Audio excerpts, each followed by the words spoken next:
Welcome to the channel, That Retired Guy. Yes, it's me, Darell.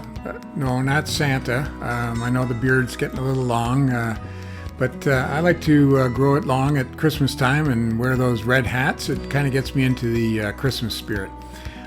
Anyway, it is Christmas time when I'm recording this after all. Now, again, welcome to the channel. My name is Darell, or should I say Darell John Dutton, because once again, this is going to be a video about the Dutton Ranch.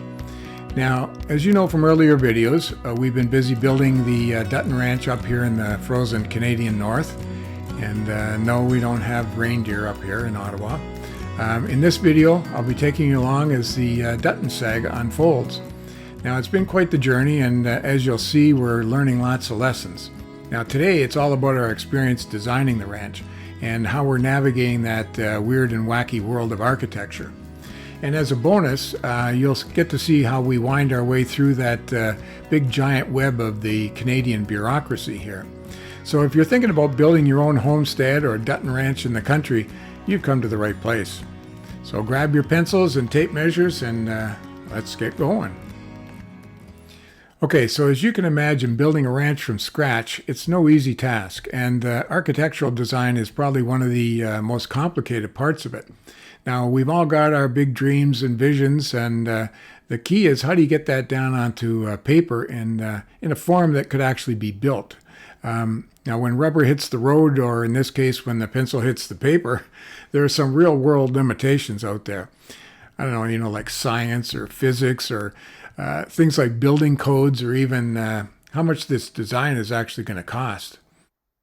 Now, you'll be surprised at how quickly reality crashes into your dreams and visions, and how all of a sudden designing that ideal ranch, it's now all about trade-offs and compromise. Now, if you've watched any of my other videos, and please do, go ahead and subscribe, you'll know that it's all about how to live your best life. And I never tell you what meaning or lessons to take from the stories. Everybody's different. It's just me, that retired guy, trying to make my way through. It's always about working with the cards that you're dealt. But in this case, though, I'll tell you straight away that if you're planning to design and build an extended family or multi-generational ranch in the country, there's a couple of really tricky passages you're going to have to navigate. And probably first and most important, that's maintaining and building the relationships of family. Those other people that have their own hopes and visions for the adventure. Remember, again, it is a joint venture. And secondly, you're going to quickly find out that there's a massive government bureaucracy out there, and they're there, and they're very interested in helping you build this project just right. The 9 most terrifying words in the English language are, "I'm from the government and I'm here to help." So this video is all about the Dutton story of doing it right on the wrong side of town. I think that's a song. Anyway, now the Dutton gang, we've been bouncing ideas around since we first decided to buy this property. The general idea is that my son's family is going to build their own house. Or should I say mansion, and my sweetie and I, we're going to build a small coach house on the property nearby. It's a separate building. It's going to be designed the way we like it. We're not going to be living above our son's garage or in their basement. Kids move back to their parents' basement, not the other way around. I never did live in my parents' basement. I moved out when I was 18 and never looked back. Now, that was back in the early 70s, and well, we had everything we needed back then, right, sweetie? I had a Honda 150. We both had jobs, our own apartment. I worked cleaning windows when I first finished college, and my sweetie worked in an electronics sweatshop. Now, what did we make, like $2 an hour? Actually, I'm reminded that my hourly wage was $2.50. She made $1.25, sort of half of what I made. And like the Virginia Slim cigarette commercial used to say, "You've come a long way, baby." So what's that, like $150 a week? Now, I know the Beatles said all you need is love, but back then, truth be told, all you need was love and $150 a week.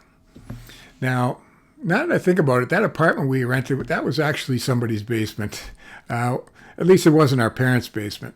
Now, we weren't like those failure to launch kids So we don't want to be landing in our kids' basement now that we're older. So as I said, our plan was to build a coach house at the ranch. My sweetie and I, we put our heads together and came up with our best design. Here's what it looked like. Yeah, I had to learn how to use this new design software. It wasn't that hard, but most important, it was free. Now, it was important for us that we had 2 bedrooms, you'll see, and a craft room or den. We wanted high ceilings, attached garage, and it all needed to be on one floor. Now, our goal was to fit all of this into the smallest square footage we could. We didn't want to spend all of our time cleaning and maintaining a big house. Life's too short, and for retired people, it gets even shorter. Now, as it turns out, even with the modest size of our design, it became a big issue through the whole process. For example, right off the bat, we ran into a brick wall with the city building codes. Now, it turns out the maximum size of a coach house, including the garage in rural Ottawa, is 40% of the main house. That's to a maximum of 1,000 square feet. And with the garage added, we're over 1,500 square feet easy. And this was just the beginning. The more I dug into the bylaws and trying to get answers from the city, the more it became clear that the coach house was probably not going to be happening. Now, for example, it required that you have a drilled well that can deliver a minimum flow rate and a certain water quality before they'll give you a building permit for a coach house. And to do this, you're going to have to hire a hydrogeologist. And they have to prepare what they call a scoped hydrogeological report.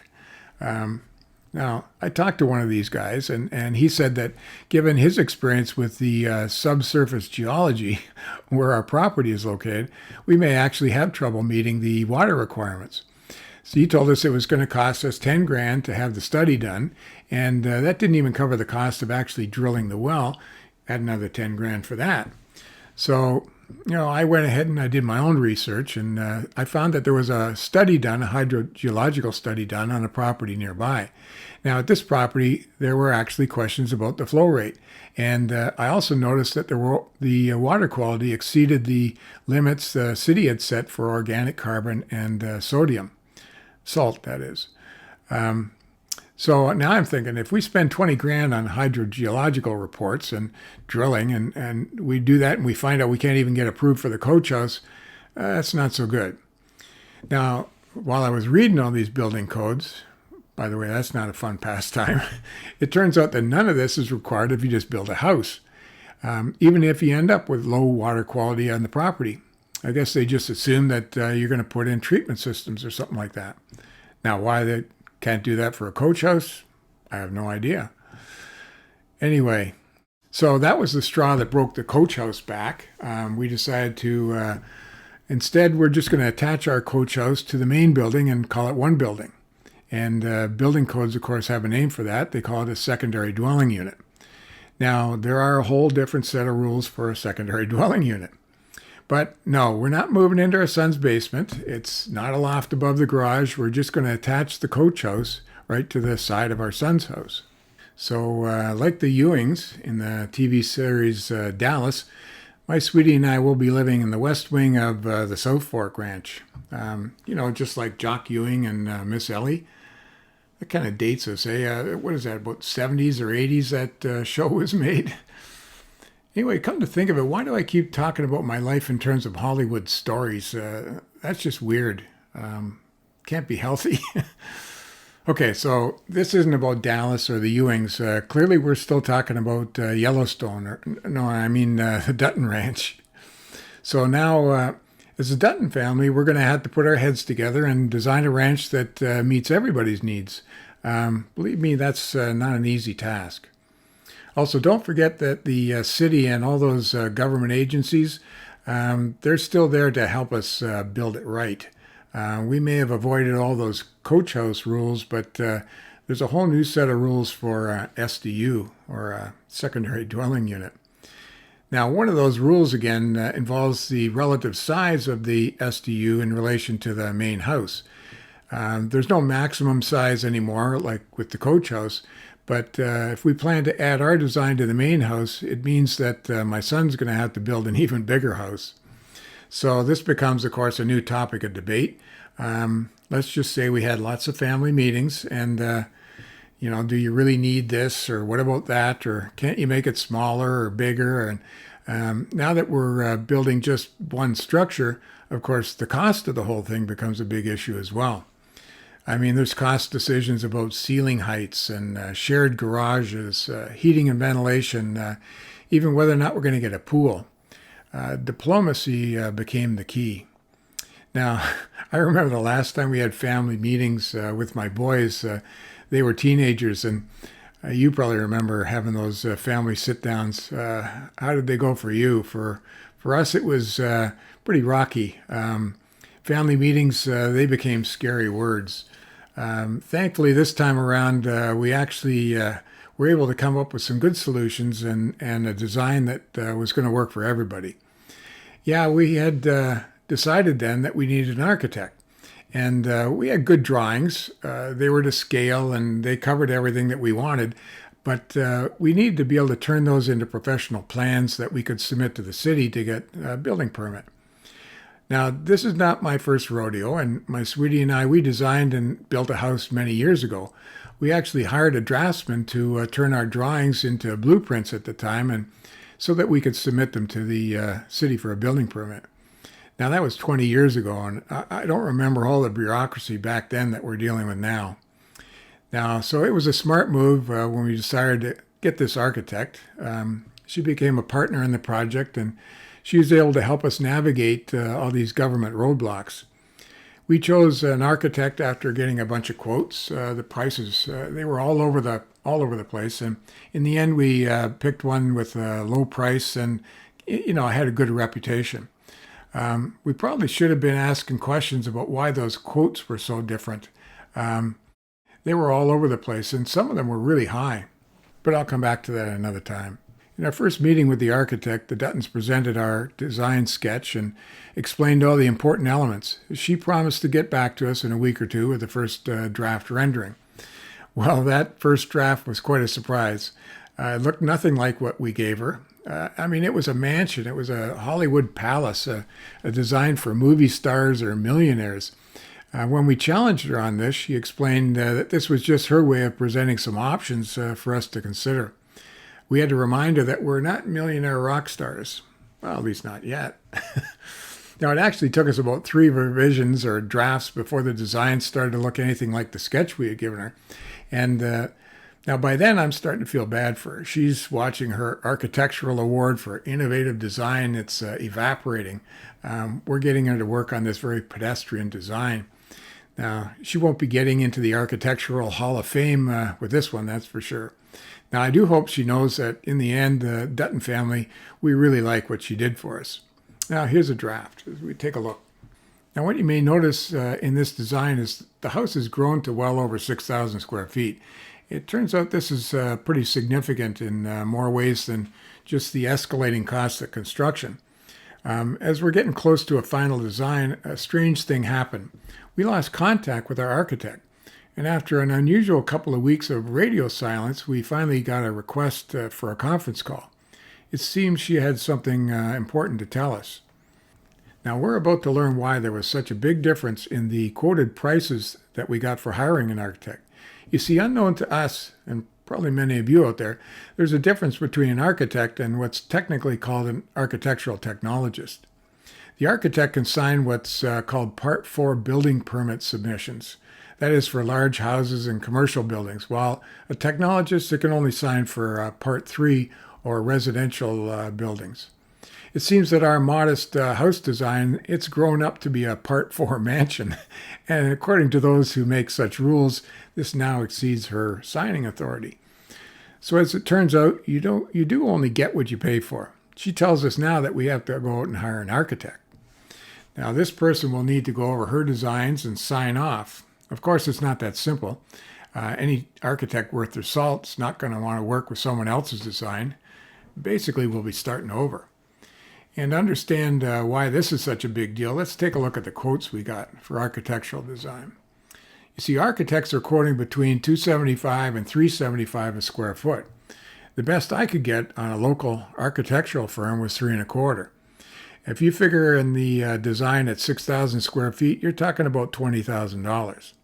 Now, the fixed price quote that we got from our architectural technologist, $7,000. That included the designs for a barn, a workshop, landscaping, and even a pool. It was a heck of a deal.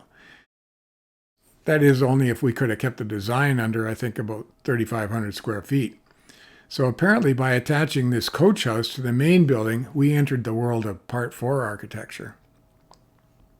I even contacted a few of those high-price architects that we passed over originally, and I asked if they could help out. Well, none were willing to sign off on someone else's drawings. Things were looking pretty grim. 10 days later, we're back on a video call with our technologist. Now, she's been racking her brain how to solve this problem, and she has an architect friend that might be able to help, but she wants to talk to the city first. She thinks she can get an exemption. And fast forward another week, she's got good news for us. She's able to get an agreement from the city building department, and they're going to treat the SDU as a separate structure. So as long as we can get the main building below that size limit, we can proceed. So what a relief. We can now put this problem behind us. My son, he'll have to go back to his drawings and try and scale them back a bit, but a $20,000 hit to the budget, that's been averted. Onward and upward. Now our design technologist, she moves into high gear. Final drawings are taking shape, and we're soon going to be able to apply for a magical building permit. Yes, we still have a lot of engineering work to do, and I'll tell you all about that in the next video. But finally, we have detailed drawings of the Dutton Ranch. Now, let me show you some of these sketches. They're beautiful.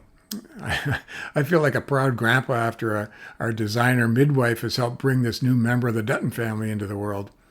Here are the drawings. This is a view of the front of the house, the main house, that is. This is a view of Grandma and Grandpa's place, you know, the SDU. I just want to point out that only one of those garages is for Grandma and Grandpa. The other three, plus a workshop, they're for my son. He sees himself as a bit of a mechanic. Actually, he's pretty good at it when he has the time. Still, a little bit much. Here you can see the layout of both units. Ours is the west wing here, and it features a central staircase. We got cathedral ceiling, fireplace, covered porch, sunroom. I can't wait to relax in the sunroom and watch the grandkids playing in the pool. The main house, well, it's huge. It features a wing dedicated to the kids. There's a teen lounge and separate bedrooms with their own full bathrooms. I'm afraid we're never going to see our kids or grandkids again, even though we're 50 feet away. They have their own vacation resort right here. Now, the master bedroom, it's huge with a spa bathroom and covered porch and its own fireplace.